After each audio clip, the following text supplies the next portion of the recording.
तो इस लेक्चर में हम TIR वाला जो काम पिछले लेक्चर में पूरा नहीं हुआ उसी को कंटिन्यू करेंगे। मैंने आपको दो एप्लीकेशंस तो पूरी पढ़ा दी थी, एक मिराज और दूसरी थी आपकी डायमंड वाली। तो तीसरी जो एप्लीकेशन आपकी बुक में दी है 12th class NCERT text book page number 322, page number 322 पे है प्रिज्म, कि भाई प्रिज्म में कैसे TIR का यूज किया जाता है। हम प्रिज्म का रिफ्रैक्शन थर्ड पार्ट में पढ़ेंगे। प्रिज्म का जो रिफ्रैक्शन है वो हम पढ़ेंगे तीसरे पार्ट में। दूसरे पार्ट में हम वैसे नॉर्मल रिफ्रैक्शन और लेंसेज का ये सब पढ़ रहे होंगे, प्रिज्म वाला थर्ड पार्ट में जाएगा। लेकिन यहां देखिए कि TIR का यूज क्या होता है। सपोज एक इस तरह का प्रिज्म है, राइट एंगल आइसोसेल्स। फाइबर करा रहे थे। हाँ मैं आ रहा हूँ उसी पे, ऑप्टिकल फाइबर पे ही आ रहा हूँ। ये तो इससे अगली जो है वो ऑप्टिकल फाइबर है, 2 मिनट का है। सुनिए, ये इसका यूज क्या है। इसका यूज सिंपली ये है कि इस तरह का प्रिज्म होगा और यहां से कोई रे आती है तो यहां पे ये नॉर्मल आपने बनाया। ये एंगल अगर ये 45 है तो ये भी 45, तो ये भी 45 डिग्री आएगा। ये भी आपका बना 45 डिग्री। अब ये जो मटेरियल होता है ऐसा लिया जाता है प्रिज्म का कि जिसका IC लेस देन 45 डिग्री हो। अगर IC लेस देन 45 डिग्री होगा तो ये 45 डिग्री पे रिफ्लेक्ट हो जाएगी, क्योंकि क्रिटिकल एंगल से ज्यादा एंगल पे आपने इंसिडेंट की है और रे निकलना चाह रही थी डेंसर टू रेयर। तो ये रे यूं बाहर आ जाएगी, बिल्कुल 90 डिग्री से टर्न होके, बिल्कुल 90 डिग्री से टर्न होके ये रे बाहर मिलेगी। ऐसी अगर आप एक और रे इंसिडेंट करते हैं, सपोज मैं कहता हूं ये हमारा ऑब्जेक्ट था, एक छोटा सा ऑब्जेक्ट बनाऊं AB, मान लो ये एक ऑब्जेक्ट है AB, तो आपने एक और रे ली जो B से भी ऐसे ही गई, एक और रे ली जो B से भी ऐसे गई, तो ये भी एज इट इज रिफ्लेक्ट होके आएगी। तो B वाली रे आपको ये दिख रही है, मतलब बाहर कोई देखेगा तो उसको ये B नजर आएगा और ये A नजर आएगा। तो ऑब्जेक्ट कितने डिग्री से टर्न हो गया, इस मिरर ने, इस प्रिज्म ने कितने डिग्री से कर दिया, 90 डिग्री। कई बार क्या होता है जैसे चीजें 90 डिग्री घुमा के देखेंगे तो सही दिख रही है, तो वहां पे इन चीजों का यूज किया जाता है। या फिर 180 डिग्री, देखो ये 1 नंबर या 2 नंबर में इस तरह के डायग्राम बोर्ड एग्जाम में आ सकते हैं, CBSE बोर्ड एग्जाम में, तो थोड़ा ध्यान दें आप इस चीज पे। 180 डिग्री से घुमाने का तरीका क्या है, या तो इसी प्रिज्म को यूं रख लो, इसी प्रिज्म को आप यूं रख लीजिए कि 90 डिग्री वाला एंगल वहां हो, ताकि 2 बार TIR हो जाए। अगर आप 2 बार TIR करवा दोगे तो वो चीज और भी इन्वर्ट हो जाएगी, बिल्कुल इन्वर्ट हो जाएगी। 2 बार TIR होने पे ये चीज इन्वर्ट हो जाएगी। कैसे, ये बुक में डायग्राम दिख रहा है ना, पेज नंबर 322 NCERT है ना। ये डायग्राम बनाने आ जाते हैं बोर्ड एग्जाम में, तो इनकी थोड़ी प्रैक्टिस करके रखना। ये रह गई 45 डिग्री पे नॉर्मल, तो एज इट इज आएगी। जब भी 45 डिग्री पे रिफ्लेक्शन होता है तो हॉरिजॉन्टल वर्टिकल हो जाएगी, यहाँ पे फिर वर्टिकल हॉरिजॉन्टल हो जाएगी। ऐसी एक और रे लेंगे तो वो भी ऐसी आ जानी है। तो मतलब होगा क्या, ये इस तरह से था, ये A ये B, तो B वाली रे नीचे आ रही है तो आपको ये दिखेगा AB, ये 180 डिग्री से इन्वर्ट हो गई। या फिर एक और भी डायग्राम है 180 डिग्री इन्वर्जन का। तो जस्ट डायग्राम्स अपने दिमाग में रखिए, लेकिन ये ध्यान रखना ये मटेरियल ऐसा लेना है जिसका एयर के साथ जो क्रिटिकल एंगल है वो 45 डिग्री से कम हो, तब जाके बात बनेगी। इसके बाद जो अगली एप्लीकेशन है हमारी, दैट इज ऑप्टिकल फाइबर। पिछले लेक्चर में मेनली हमने मिराज एंड डायमंड ये 2 चीजें पढ़ ली है। अब जो अगली एप्लीकेशन है दैट इज ऑप्टिकल फाइबर, उस पर हम आते हैं। देखिए बड़ी अच्छी एप्लीकेशन है, सबसे इंपॉर्टेंट एप्लीकेशन यही है जिसपे सबसे ज्यादा क्वेश्चन भी बन जाते हैं TIR पे। ऑप्टिकल फाइबर, ऑप्टिकल फाइबर एक फ्लेक्सिबल सा पाइप होता है, एक फ्लेक्सिबल सा पाइप होता है जिसके अंदर डेंसर मीडियम होता है और आउटर कवरिंग रेयरर मीडियम की होती है। इसमें इस तरह का कुछ है कि बस बीच में अलग मीडियम है और बाहर अलग मीडियम है। बीच वाला मान लो मैं रेड कलर से दिखा रहा हूं, बीच वाला मीडियम मैंने रेड कलर से दिखाया, तो बीच वाले पार्ट को बोलते हैं core. This is denser, it's refractive index is ND, and outer part को बोल देते हैं cladding. Cladding is rarer and इसका रिफ्रैक्टिव इंडेक्स है NR। क्लैडिंग रेयरर है और इसका रिफ्रैक्टिव इंडेक्स है NR। अब देखिए, अब इसमें होता क्या है, किस तरह से ये काम करती है। जैसे मेन इसका यूज जो मेडिकल एप्लीकेशन में होता है, आपने सुना बाईपास सर्जरी, हार्ट अटैक आ जाए या इस तरह से, तो बाईपास सर्जरी होने लगी है। पहले क्या होता था, देखो हो सकता है आपके मतलब क्या होता है, हमारे आसपास ही हम देखते हैं किसी न किसी को हार्ट अटैक और ये सब सुनने में आ जाते हैं, तो बड़ी कॉमन सी चीज है जो थोड़ी ओल्ड एज में होते हैं उनको। तो पहले क्या होता था कि मे भी, मुझे नहीं पता, मैं डॉक्टर नहीं हूं, लेकिन मे भी ऊपर ही कटिंग की जाती थी। अब बाईपास सर्जरी का क्या मतलब होता है, पैर में कोई कट लगाया जाता है, पैर में कोई कट लगाया जाता है, कहां लगाते हैं मुझे नहीं पता, पैर के पास, और वहां से एक ऑप्टिकल फाइबर को एंटर करवाया जाता है, ऑप्टिकल फाइबर को, और वो हार्ट तक पहुंच के हार्ट की इमेज वो बाहर दिखा देता है। अब कैसे होता है यार, वो सब तो डॉक्टर और फिर वो टेक्नीशियन जो होते हैं, कंप्यूटर इंजीनियर, वो सब अरेंज करके रखते होंगे। फिलहाल हम ये देखें कि वो क्या यूज क्या है। अगर ये मुड़ी तुड़ी भी है तो भी वो इमेज बाहर दिख जाएगी। सपोज हार्ट अटैक ही हुआ है यार भाई, एक मान लो ये हार्ट है, इसी ऐसी शेप का होता होगा, मतलब ये तो वैसे बना देते, लेकिन नॉर्मल शेप कैसी होती है हार्ट की, क्या इस शेप से मिलता जुलता होता है या अलग होता है? हार्ट की जो शेप है वो, मुझे एक बार अलग होता है, तो वो अलग मुझे नहीं बनानी आती, मैंने तो यही हार्ट बना दिया। अब सुनो, अब यहां से रे एंटर करती है, जैसे यहां से रे एंटर करेगी, सुनिए क्या होगा, ये यहां जा रही है, कोर टू क्लैडिंग जा रही है, कोर टू क्लैडिंग, तो डेंसर टू रेयरर, और इस तरह का अरेंजमेंट कर दिया जाता है कि ये जो एंगल बने ये क्रिटिकल एंगल से ज्यादा हो। उसे हम पढ़ेंगे, एक acceptance angle of optical fibre होता है। एक्सेप्टेंस एंगल मतलब इतना या इससे कम एंगल आपने दिया, एंगल ऑफ इंसिडेंस इतना या इससे कम दिया, तो रे TIR होते होते बाहर निकलेगी, वो एक्सेप्टेंस एंगल होगा। उस पर आएंगे अभी, लेकिन पहले यहां सुने। मान लो इस रे का TIR हुआ and this I is greater than IC, तो ये रे यही रिफ्लेक्ट हो जाएगी। अब इसका हर बार ना TIR होता चलेगा और ये रे यहां रिफ्लेक्ट हो जाएगी, फिर TIR होगा, ये रे यहां रिफ्लेक्ट होगी, एंड फाइनली ये रे बाहर निकल जाएगी। यहाँ जो भी डॉक्टर हैं, अब ऐसा नहीं होता कि बिल्कुल ऐसे ही देख लेगा भाई वो हर्ट रहा है और लो ठीक कर दो, वो सब तो जुड़े होंगे अपने मशीनरी से, और वहां दिखता होगा कंप्यूटर में कि किस तरह का क्या है, लेकिन उसमें भी इस चीज का यूज है। और ये मत दिमाग में रखना कि अंदर से खाली नहीं है, खाली नहीं है अंदर, तो बल्कि डेंसर मीडियम है। This is basically optical fibre. Optical fibre क्या होता है बताओ, क्या ये बात समझ में आई कि नहीं आई? ठीक है, ऑप्टिकल फाइबर टर्म का क्या मतलब है कि इस तरह की अरेंजमेंट। अभी हम एनसीईआरटी बुक से लाइन टू लाइन ये पढ़ रहे होंगे ऑप्टिकल फाइबर के बारे में, कुछ और पता लगेगा। अब यहाँ पे एक एंगल हम डिफाइन करेंगे, that is called the acceptance angle of the optical fibre. एक एंगल हम डिफाइन कर रहे हैं जिसको हम नाम देंगे एक्सेप्टेंस एंगल, थीटा ए से भी डिनोट कर देते हैं, acceptance angle of optical fibre. देखो, अगर आप रे को बिल्कुल सीधी डालें, अगर आप रे को बिल्कुल सीधी डालें तो बाहर निकल जाएगी, कोई प्रॉब्लम ही नहीं है। प्रॉब्लम कब है? जब रे एंगल पे चलेगी। आप रे का एंगल बढ़ाओगे तो प्रॉब्लम होने के चांसेस है। समझते हैं हम एक्सेप्टेंस एंगल क्या होता है इसको। TIR एक बहुत अच्छा टॉपिक है न्यूमेरिकल्स और क्वेश्चंस के हिसाब से भी, पर वो तभी क्लियर होंगे जब ये थ्योरेटिकल चीजें आपको पता होंगी तब।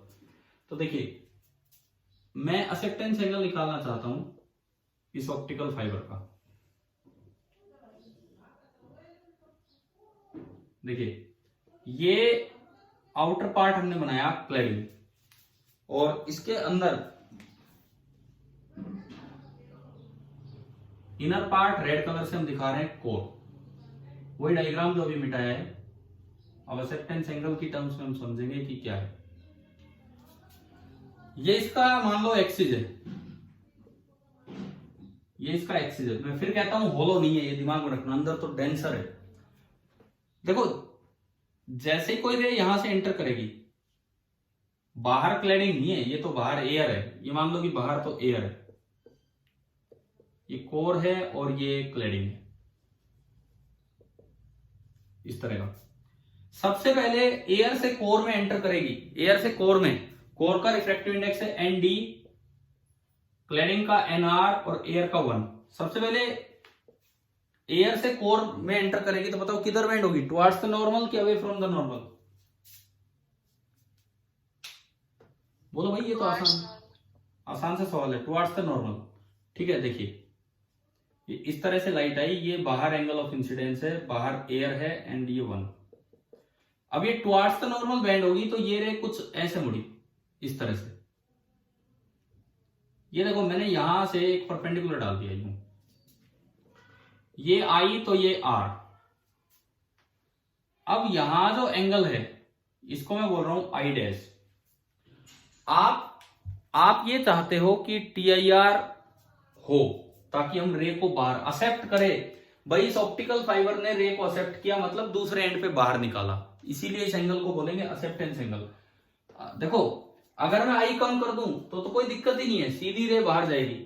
आई को बढ़ाते चलो बढ़ाते चलो बढ़ाते चलो, एक स्टेज ऐसी आएगी जहां TIR खत्म हो जाएगा। तो एक्सेप्टेंस एंगल का मतलब है ये जो आउटर आई है इसकी maximum value of i for TIR to take place.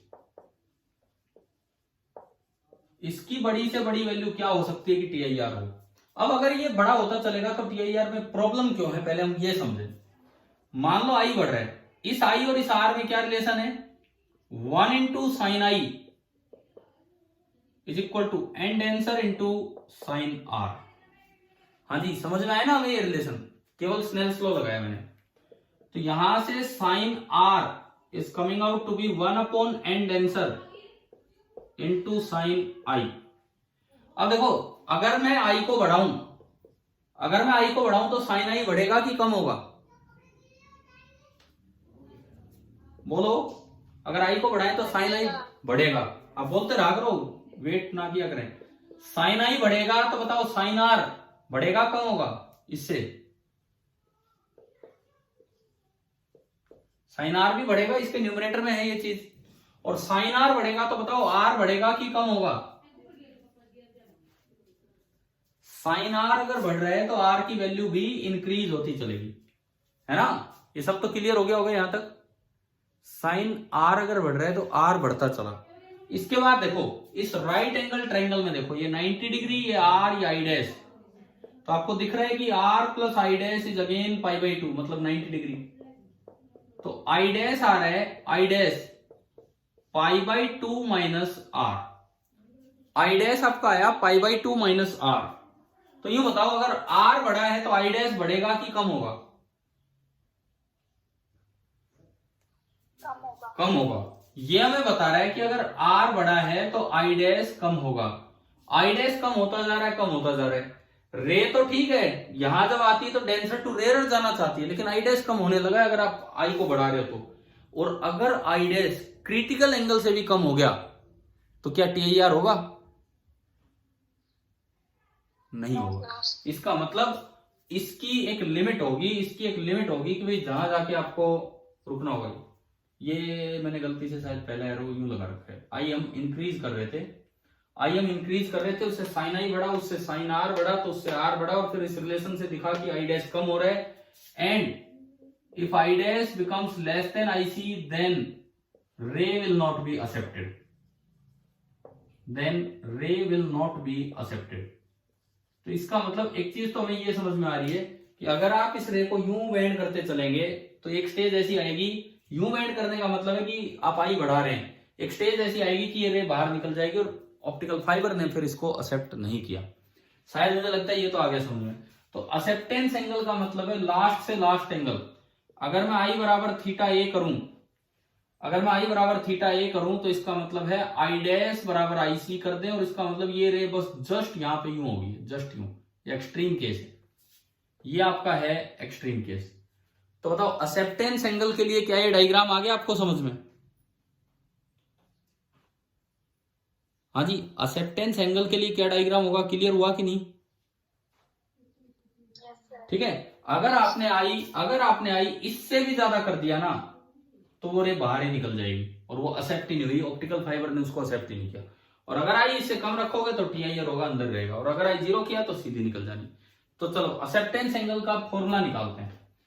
पहले मैंने यहां स्नेल्स लॉ लगाया यहां, तो 1 into sine theta a, 1 into sine theta a is equal to, ये कोर का है n answer into sine r, और यहां से साइन आर आ गया 1/nd इंटू साइन थीटा ए, ये पहला। उसके बाद अब मैं यहां आता हूं, दूसरा रिलेशन मेरे पास ये था कि r plus i dash is pi by 2, दूसरा रिलेशन ये था r plus i dash is pi by 2। तीसरा रिलेशन, क्योंकि आप एक्सेप्टेंस एंगल की बात कर रहे हो तो यहां जस्ट आई डैश को आईसी कर दो, आई डैश को अगर आपने आईसी किया और फिर स्नेल्स लॉ लगाया, तो फिर यहां स्नेल्स लॉ लगाया तो क्या बनेगा, n answer into sine i dash, या आईसी लिख दो चाहे आई डैश लिख दो, बराबर n rarer into sine 90 degree. आप बताओ ये तीन रिलेशन समझ में आए क्या, कैसे कैसे लिखें? हाँ भाई, एक बार यहां स्नेल्स लो, एक बार ट्रायंगल का यूज, और एक बार यहां स्नेल्स लो, आई डैश को पूरा आईसी बना दिया। तीन रिलेशंस आगे होंगे समझ में, ठीक है। अब इन एक और बोल दो, कोई दिक्कत है इनमें, इन तीन रिलेशंस में? हाँ जी,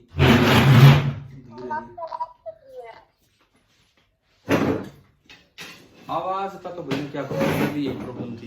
एक मिनट एक मिनट ज्यादा ही कट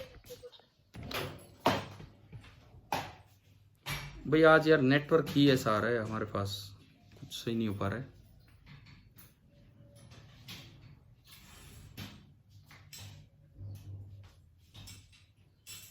मैं तो एक ही चीज करके देख सकता हूँ, नेटवर्क चेंज करके, वो मैं कर रहा हूँ अभी।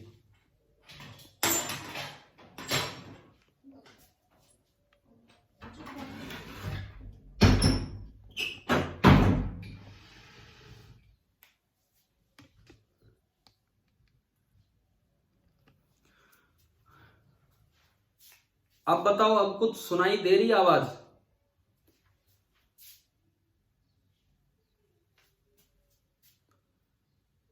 हाँ जी, कुछ आवाज आ रही है मेरी कि नहीं सुनाई दे रही आप लोगों को?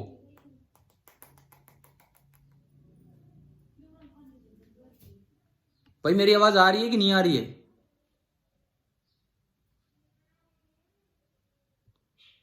मुझे लग रहा है इसमें तो कोई बेनिफिट ही नहीं हुआ। चलो अपने वापस पुराने नेटवर्क पे।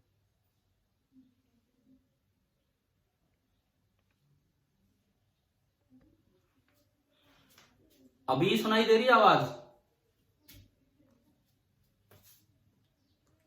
अरे क्या मैं करूं इसको कंटिन्यू कि नहीं, बताओ, कुछ सुनाई दे रहा हो तो।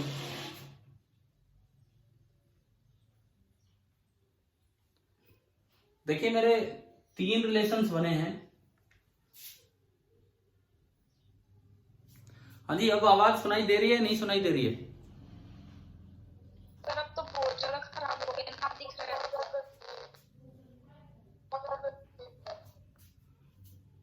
तो मैं ये एक्सेप्टेंस एंगल वाला पढ़ा लेता हूं बस, इससे आगे मैं नहीं चलूंगा अगर नेटवर्क अच्छा नहीं है तो। एक्सेप्टेंस एंगल लास्ट काम कर रहे हैं इस क्लास का, वो आप देख लीजिए, ऑप्टिकल फाइबर का एक्सेप्टेंस एंगल।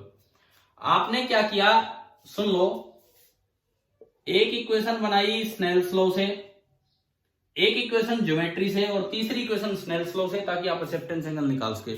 क्या इस बार ये बातें सुनाई देगी जो मैंने बोला है अभी लास्ट में? Yes sir. ठीक है, तो मेरे पास तीन रिलेशन ये रही, मैं यहां पे लिखे हुए। सबसे पहले Snell's law for acceptance angle, फिर geometrical relation r plus i dash is equal to pi by 2, और फिर अगर ये एक्सेप्टेंस एंगल है तो इसका मतलब ये आई डैश आईसी है, और ये आपका तीसरा रिलेशन कि n denser into sine i dash is equal to n rarer into sine 90 degree. इनसे मुझे एक फॉर्मूला लाना है कि एक्सेप्टेंस एंगल क्या होगा, इनसे मुझे एक फॉर्मूला लेके आना है कि एक्सेप्टेंस एंगल क्या होगा। कैसे लाएं? करना कुछ नहीं है, बस इनको रीअरेंज करना आपस में, आई डैश को एलिमिनेट करना है, आर को एलिमिनेट करना और आई डैश को एलिमिनेट करना है। इन तीन इक्वेशन से eliminate i dash and r, इन तीन इक्वेशन से आपको आई डैश और आर को एलिमिनेट करना है। तो देखिए कैसे करें। सबसे पहले मैंने यहां साइन आई डैश की वैल्यू निकाल ली, साइन 90 तो 1 हो गया, तो यहां से अगर मैं देखता हूं तो sine i dash this is equal to n rarer upon n denser. Sine i dash आ गया मेरे पास n rarer upon n denser. अब इसको मैं हटा रहा हूं, थोड़ी जगह बना रहा हूं यहां पे। अब देखिए दूसरी इक्वेशन है कि i dash is equal to pi by two minus r. आपने क्या किया, दोनों साइड साइन ले लिया, sine i dash is equal to sine ही दोनों साइड कोस लो, उसमें साइन आर चाहिए मुझे, दोनों साइड आप कोस लीजिए, cos i dash is equal to cos of pi by two minus r. Cos 90 minus r क्या होता है,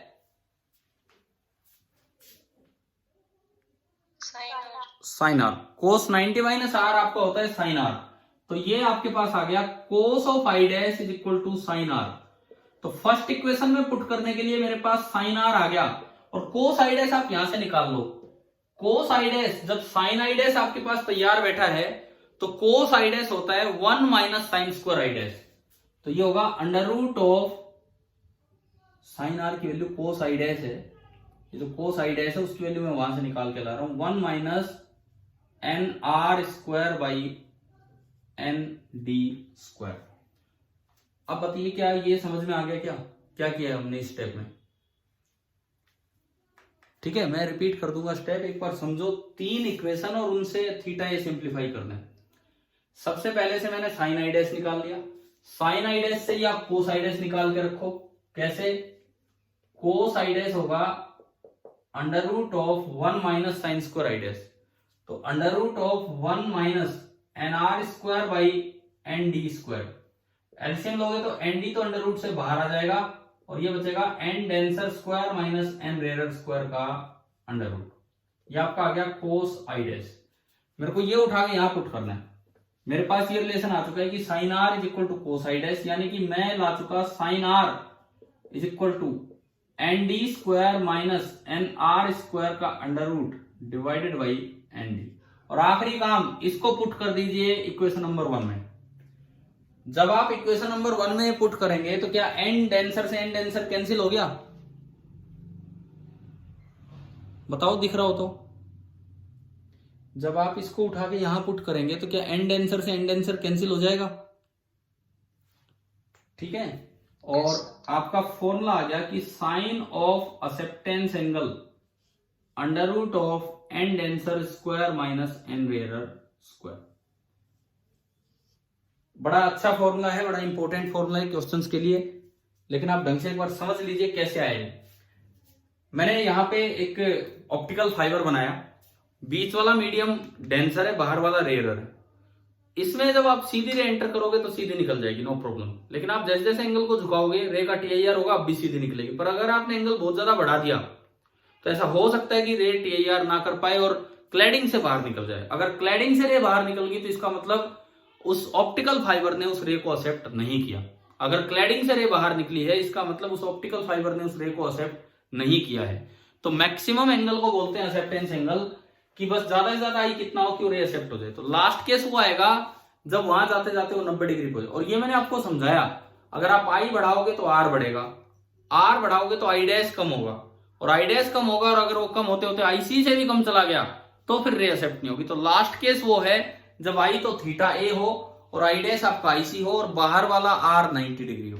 फिर मैंने क्या किया, एक यहां स्नेल्स लॉ की इक्वेशन बनाई, पहली इक्वेशन, एक 90 में से घटा के आई डैश और आर वाला रिलेशन लिखा, और एक तीसरा अगेन बाहर वाली स्नेल्स लॉ की इक्वेशन, जब ये आईसी बना दिया आपने, जब ये आईसी बना दिया। फिर आपने क्या किया, तीसरी इक्वेशन से साइन आई डैश निकाला। ये डैश ही नहीं दिखता कई बार, क्या तो इसको आई नॉट बोल देते, डैश ही नहीं दिखता आधी बार। तो साइन आई डैश निकाला n r upon n d. Sine i dash निकालने के बाद कोस आई डैश होता है 1 माइनस साइन स्क्वायर आई, तो 1 माइनस साइन स्क्वायर किया तो उससे ये आ गया, कोस आई आ गया। अब देखो कोस आई की जरूरत कहां पड़ी, ये जो रिलेशन था मुझे इसमें चाहिए, ये जो रिलेशन था मुझे इसमें चाहिए। तो मैंने क्या किया, मैं आपको फिर से एक बार दिखा देता हूं ताकि ये क्लियर हो बिल्कुल। मैंने आर को लिख दिया pi by 2 minus i dash, तो ये रिलेशन बना 1 into sine theta a is equal to n denser into sine of pi by 2 minus i dash. And sine of pi by 2 minus i dash को आप लिख सकते हैं cos i dash. तो sine theta a is equal to n denser into cos of i dash, और cos i dash हम निकाल के बैठे हैं, तो जब आप एन डेंसर से मल्टीप्लाई करोगे तो कट जाएगा। तो एक ऑप्टिकल फाइबर के लिए सीधा फॉर्मूला आ गया एक्सेप्टेंस एंगल का, n denser square minus n rarer square का अंडर रूट साइन थीटा। भाई ये फॉर्मूला आ गया, समझ में आ गया आप लोगों को? Yes sir. ठीक है, तो थोड़ी आवाज भी आ रही होगी ठीक ठाक अभी तो। अब देखो, जैसे एक बार तो मैं डायरेक्ट ये यूज करूं, जैसे क्वेश्चन ही आ जाए कि एक कोई ऑप्टिकल फाइबर है, सीधी वायर है, और आपको ये दिया गया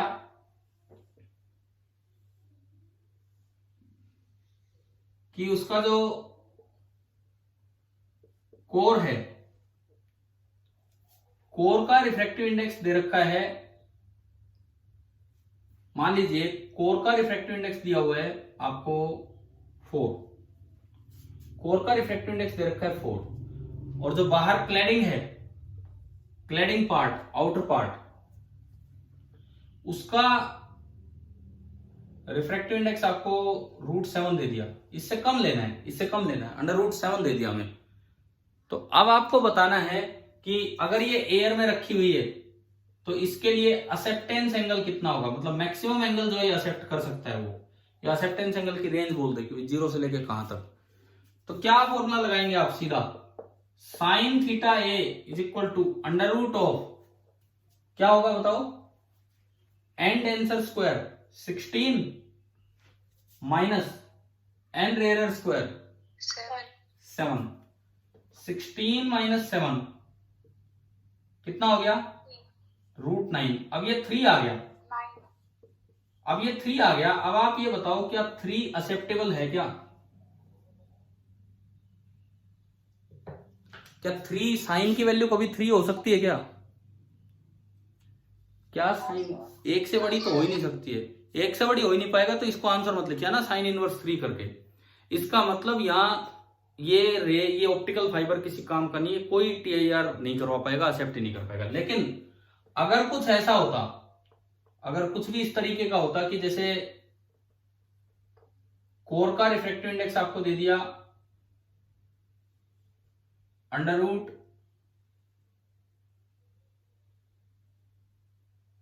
7, और क्लैडिंग का रिफ्रैक्टिव इंडेक्स आपको दे दिया अंडर रूट ऑफ 7/2, ये है अंडर रूट ऑफ 7/2। अब बताओ कि एक्सेप्टेंस एंगल कितना होगा?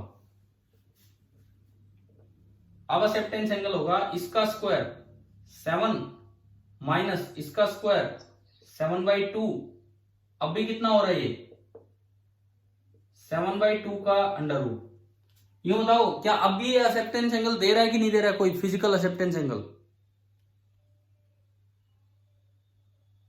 जब तक साइन थीटा 1 से छोटा नहीं आएगा ये एक्सेप्टेंस एंगल नहीं देगा, मतलब ये TIR नहीं करवा पाएगा, ये हमारे काम का नहीं है। तो आपको यहाँ पे कुछ इस तरह की वैल्यूज लेनी होंगी, इस तरह की वैल्यूज लेनी होंगी कि ये जो अंदर जो घटने के बाद बचे ये 1 से छोटा बचे, और एन डेंसर का स्क्वायर माइनस एन रेयर का square, this should be lying between 0 and 1।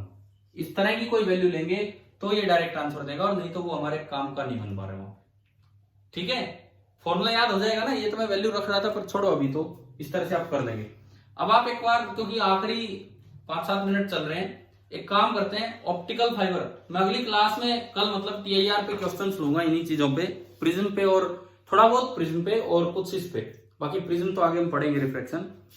एक बार अपनी बुक में पेज नंबर 322 निकालो, पेज नंबर 322, और ऑप्टिकल फाइबर, ऑप्टिकल फाइबर देखिए। Nowadays optical fibers are extensively used for transmitting audio and video signal through long distances। सवाल आ सकता है क्या ऑप्टिकल फाइबर EM वेव्स का TIR करवा देता है? बिल्कुल करवा देता है। लाइट के अलावा कोई और दूसरी भी EM वेव होगी ना, तो ऑप्टिकल फाइबर उसका भी TIR करवा सकता है।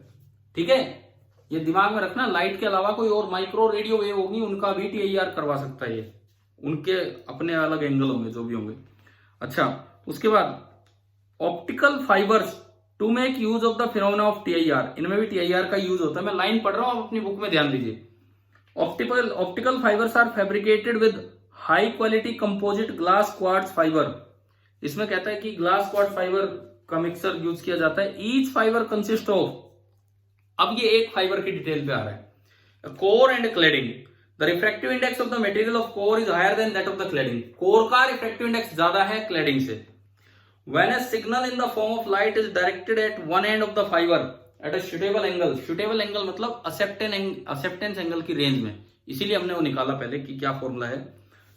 At a suitable angle अगर वो आता है यहाँ पे, when a signal in the form of light is directed at one end of the fiber at a suitable angle, it undergoes repeated TIR along the length of the fiber and finally comes out of the other end। और जो इसने definition ना sorry diagram में दिखाया हमने, यूं होता रहेगा TIR और लास्ट में वो बाहर निकलेगी, इस तरह का होगा। अच्छा, इसके बाद देखिए, since light undergoes TIR at each stage there is no appreciable loss in the intensity of light signal. TIR total का मतलब है कि हम ये मान के चल रहे हैं कि लगभग एनर्जी आगे बढ़ती जा रही है, एब्जॉर्ब कम कर रहा है, इस तरह का मेटेरियल है कि एब्जॉर्ब कम कर रहा है, तो इंटेंसिटी में खास कमी आएगी नहीं। Optical fibres are fabricated such that light reflected at one side of inner surface strikes the other at an angle larger than critical angle। ये कहता है इस तरह की इसकी बनावट होती है कि हर बार जब भी वो अंदर टकराए तो जो एंगल ऑफ इंसिडेंस हो क्रिटिकल एंगल से ज्यादा हो। Even if the fibre is bend, चाहे ये फ्लेक्सिबल होता है, आप इसे बेंड कर लीजिए तो भी लाइट आराम से खूब लेंथ चल जाती है, इसीलिए ऑप्टिकल पाइप की तरह भी यूज होता है। Next line, next para, A bundle of optical fiber can be put to several uses। Uses आप पढ़ लेना, यूजेज आप पढ़ लेना। अब मैं आगे चलता हूं, लास्ट पैराग्राफ वो काम का, यूजेज आप पढ़ लेंगे।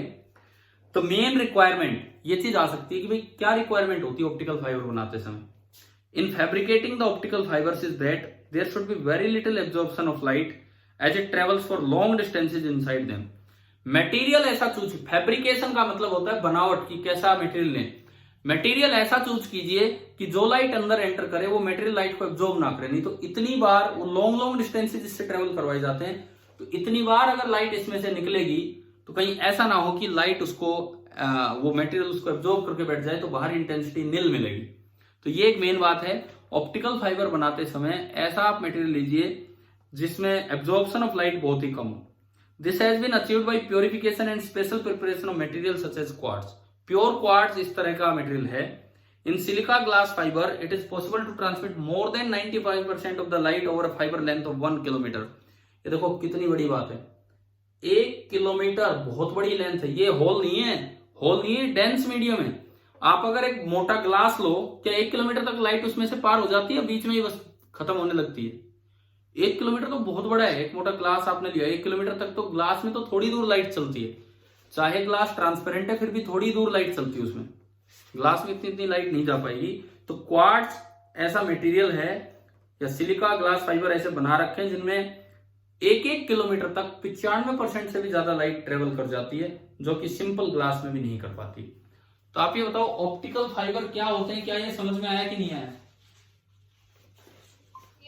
ठीक है, अभी आज तो टाइम पूरा हो रहा है, हो सकता है नेटवर्क भी थोड़ा सा दिक्कत हो, कोई बात नहीं। कल की जो क्लास होगी मेनली TIR पे क्वेश्चन चलेंगे, ऑप्टिकल फाइबर पे, एंड ये जो थोड़ा सा प्रिज्म ज्यादा आगे लेंगे। ठीक है, आगे फिर कल पढ़ते हैं अपना। Thank you.